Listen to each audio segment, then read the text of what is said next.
नमस्कार दोस्तों, हमारे चैनल में आपके चौथे दिन देवी कूष्मांडा के रूप में पूजा जाता है। अपनी मंद हल्की हंसी के द्वारा ब्रह्मांड को उत्पन्न करने के कारण इस देवी को कूष्मांडा नाम से अभिहित किया गया है। इन्हें दुखों को हरने वाली मां कहा जाता है।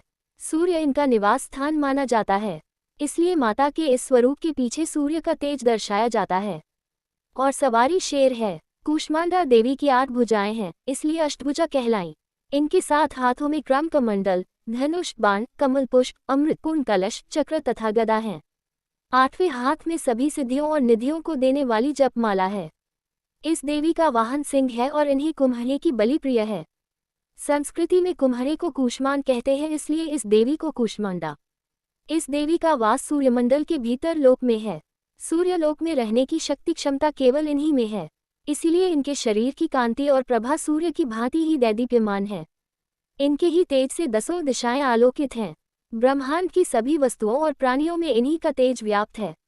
अचंचल और पवित्र मन से नवरात्रि के चौथे दिन इस देवी की पूजा आराधना करना चाहिए।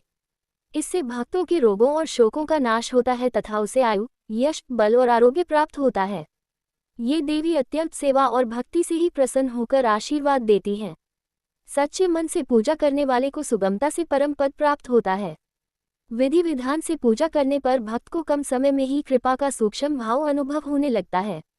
ये देवी आधियों व्याधियों से मुक्त करती है और उसे सुख सदैव तत्पर रहना चाहिए। माँ कुष्मांडा की कथा। बहुत समय पहले, जब न सृष्टि थी, न आकाश, न पृथ्वी, चारों ओर केवल गहन अंधकार और शून्य था। न दिन था, न रात, न कोई जीव था, न प्राणी। सृष्टि मानो एक गहरे अंधकार में सागर में डूबी हुई थी। उसी समय आदिशक्ति महामाया ने कूष्मा की तरह अंडाकार ब्रह्मांड की रचना करने का संकल्प किया। उन्होंने मंद मंद हंसी बिखेरी और उनकी हंसी से प्रकाश उत्पन्न हुआ। यही प्रकाश धीरे धीरे फैलकर सूर्य, चंद्रमा, नक्षत्र, आकाश, जल, पवन और पृथ्वी की उत्पत्ति का कारण बना। कहते हैं कि सूर्य की असह्य अग्नि ज्वाला में भी यदि कोई वास कर सकता है तो वो केवल माँ कुष्मांडा हैं। वहीं बैठकर वे अपने दिव्य तेज से संपूर्ण सृष्टि को ऊर्जा देती हैं। देवता भी उनके तेज को देखकर विस्मित हो जाते हैं। जब ब्रह्मांड की रचना आरंभ हुई, तब देवताओं और ऋषियों ने आदिशक्ति की स्तुति की। उन्होंने कहा, तारांकन, हे माँ, आप ही जीवन की जननी हैं। आप ही अन्न देती हैं, आप ही श्वास देती हैं। जब कुछ भी नहीं था, तब आप थीं।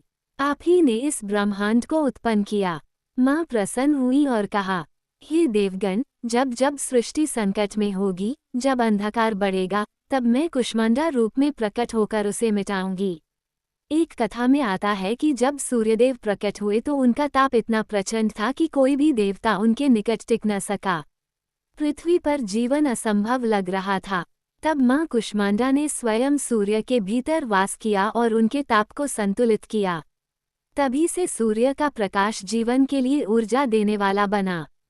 इसलिए सूर्य की आभा और ऊर्जा भी माँ कुष्मांडा की देन मानी जाती है। कहते हैं कि जो भक्त श्रद्धा से इनकी पूजा करता है, उसके जीवन से भय और रोग दूर हो जाते हैं। उसे बल, बुद्धि, धन और यश मिलता है। इस प्रकार माँ कुष्मांडा को सृष्टि की प्रथम जननी कहा गया है। वे ही वह शक्ति हैं जिन्होंने अंधकार से प्रकाश उत्पन्न किया।